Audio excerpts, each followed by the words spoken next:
visittemples.com அப்படிங்கிற ஒரு website வலைதளம் வந்து கோவில்களை பற்றி எல்லா விவரங்களையும் சொல்லும். அந்த கோவிலுக்கு எப்படி சென்றடையலாங்கிறதுக்கு ஒரு கூகுள் வரைபடம் கொடுத்துருக்கோம். அது தவிர வானிலை அறிக்கை எங்கே போகிறதுக்கு ஏற்ற தருணத்தை வந்து காட்டும். அது தவிர ஒரு வீடியோ லிங்க்கும் இருக்குது. அந்த வீடியோ லிங்க் மூலமாக அந்த கோயிலை பற்றி நிறைய தெரிஞ்சுக்கலாம். இன்றைக்கி visittemples.com மூலமாக நம்ம தமிழ்நாட்டில் இருக்கிற நாகப்பட்டினம் மாவட்டத்தில் உள்ள திருக்கண்ணங்குடி இங்கே உள்ள ஸ்ரீ காளஹஸ்தீஸ்வரர் சுவாமி கோயிலை பற்றி தெரிஞ்சுக்க போகிறோம். இந்த கோயிலோட முழு பேர் ஸ்ரீ ஞான பிரசுராம்பிகா சமேத ஸ்ரீ காளஹஸ்தீஸ்வரர் திருக்கோயில். கோயிலோட நுழைவு வாசல் பக்கத்திலே வந்து ஒரு வெல்கம் மார்ச் மாதிரி, அதாவது ஒரு வரவேற்பு பழைய மாதிரி கட்டி வச்சிருக்கா. அதில் வந்து சிவன் பார்வதி, அதை தவிர முருகர் பிள்ளையாரும் இருக்கா. ரெண்டு ஓரத்துலேயும் ரிஷப வாகனங்கள் இருக்குது. இது வந்து பல வருடங்களில் இது வந்து ரொம்ப பார்க்க கண்கவரும் விதமாக இருக்குது. இந்த கோயிலுக்கு கிழக்கு நோக்கி ஒரு 3 அடுக்கு ராஜகோபுரம் இருக்குது. 3 அடுக்கு ராஜகோபுரம் பக்கத்திலே ஒரு நந்தி, அதை பல வர்ணங்களில் தீட்டி வச்சிருக்கா. பார்க்க ரொம்ப கொள்ளை அழகோடு இருக்குது அது பார்க்கறதுக்கு. வழக்கம் போல் பிற சிவன் கோயில்களில் இருக்கிற மாதிரி இங்கேயும் வந்து ஒரு பலிபீடம் இருக்குது, ஒரு துவஜஸ்தம்பம் இருக்குது. அதை அடுத்து ஒரு 4 கால் மண்டபத்தில் ஒரு நந்தி வாகனம். இவைகள் எல்லாமே மூலஸ்தானத்தை நோக்கியவாறு இருக்குது. கோவில் மூலஸ்தானத்தோட வாசலில் 2 வர்ண துவாரபாலகர்கள் இருக்கா, கையில் கதையோட. மூலஸ்தானத்தில் ஸ்ரீ காளஹஸ்தீஸ்வரர் கிழக்கு நோக்கி சிவலிங்க வடிவமாக காணப்படுறார். இவர் சிவனோட ஒரு ரூபந்தான். இந்த கோயிலோட கண் கவரும் சிறப்பு அம்சம் என்ன அப்படின்னா, மூலஸ்தானத்துக்கு வெளியில், அதாவது மூலஸ்தானத்தோட வாசலில் வுட் ஒர்க், மர வேலைப்பாடு பண்ணி அதில் வந்து 108 சிவலிங்கத்தை தங்க நிறத்தில் வந்து அதில் வந்து வச்சுருக்கா. அது பார்க்குறதுக்கு அவ்வளோ கொள்ளை அழகாக இருக்குது. இங்கே அம்பாளோட பேர் ஸ்ரீ ஞான பிரசுராம்பிகை. இந்த ஞான பிரசுராம்பிகை அம்பாளுக்கு ஞானாம்பிகை அம்பாள்னு இன்னொரு பேரும் இருக்குது. அம்பாள் தன்னோட சன்னதியில் தெற்கு நோக்கி காணப்படுறா. அம்பாள் சன்னதி வாசலில் 2 துவாரபாலகிகள் விக்கிரகம் வச்சுருக்கா. பார்க்க ரொம்ப கண்கவரும் விதமாக இருக்குது. இந்த பலிபீடம், துவஜஸ்தம்பம், நந்தி வாகனம்லாம் இருக்குதுன்னு ஏற்கனவே சொன்னேன். இது வந்து பல தூண்களை கொண்ட ஒரு மண்டபத்தில் இதெல்லாம் காணப்படுறது. அந்த மண்டபத்தோட வலது பக்கத்தில் ஒரு சின்ன மேடை இருக்குது, மேடை அமைச்சிருக்கா.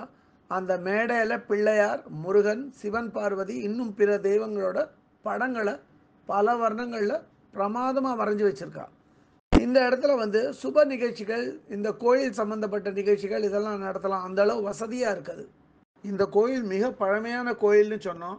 இந்த பழமையான கோயிலாக இருந்தாலும் இதில் வந்து சமீபத்தில் வந்து சுண்ணாம்பு அடித்து பெயிண்ட் அடித்து எல்லாம் புதுப்பிச்சு 12/7/2024 தான் இதில் வந்து சமீபத்திய கும்பாபிஷேகம் நடந்திருக்கு. இந்த கோயிலோட வெளிப்பிரகாரத்தில் சூரியன், சந்திரன், பூர்ண புஷ்கலா சமேத ஐயப்பன், இவரை வந்து ஐயனார்னு சொல்லுவா.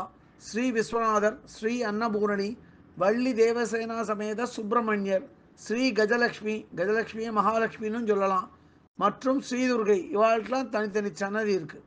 இந்த கோயிலில் இருக்கிற இன்னொரு விசித்திரம், அது ஒரு ஆச்சரியமான விஷயம் என்ன அப்படின்னா, ஒரே பிள்ளையார் சன்னதியில் 3 விநாயகர் காணப்படுவார். நடுவில் இருக்கிற விநாயகர் வந்து வலம்புரி விநாயகர்.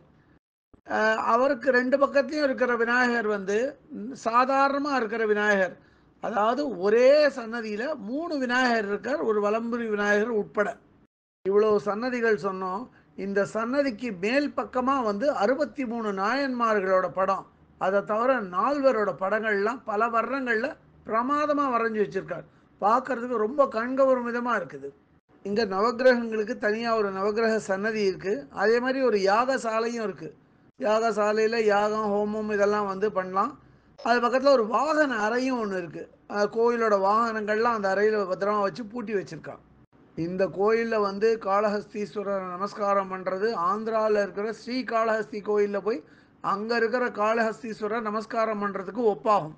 இந்த கோயிலும் ஸ்ரீ காளஹஸ்தி கோயில் மாதிரியே ஒரு வாயு ஸ்தலமாக கருதப்படுறது. இங்கே 60க்கு மேலே, அதாவது 60, 65, 70, 75, 80 வயசு தம்பதியர்கள் வந்து இங்கே திருக்கல்யாணம் பண்ணிக்கலாம். அதுக்கு இந்த கோயில் ரொம்ப விசேஷமானது. இந்த கோயிலோட ஸ்தல விருட்சம் வில்வ மரமாகும். அதே மாதிரி புஷ்கரணி வந்து ஸ்வர்ண தடாக புஷ்கரணி. இந்த கோயில் வந்து ஒரு வாயு ஸ்தலம்னு ஏற்கனவே சொன்னோம். அது மட்டும் இல்லை, இது வந்து கால சர்ப்ப தோஷத்தை நீக்கிற ஒரு புண்ணிய ஸ்தலமாகவும் கருதப்படுறது. இந்த கோவிலை பற்றி நமக்கு எடுத்து சொன்னவரோட பேர் பாலாமணி சிவாச்சாரியார். அவரோட ஃபோன் நம்பர் 9486393755. அவருக்கு நமது பாராட்டுதல்கள், வணக்கங்கள். இந்த கோயிலை பற்றிய இதர விவரங்கள் வேணும் அப்படின்னா www.visittemples.com அப்படிங்கிற வெப்சைட்டுக்கு போயிட்டு இந்த கோயிலை பற்றிய எல்லா விவரங்களையும் ஆங்கிலத்தில் வந்து படிக்கலாம். இல்லை பிற பாஷைகளில் வேணும்னா அதுலேயே மொழிபெயர்க்கிற வசதியும் இருக்குது. அப்படியே மொழிபெயர்த்து அவா பாஷைக்கு தகுந்த மாதிரி படிச்சுக்கலாம் அதை. இதுவரை இந்த காணொளியை கண்டும் கேட்டும் மகிழ்ந்த பக்தர்களுக்கு visit temples.com சார்பாக ராகவாச்சாரியின் நன்றிகள்.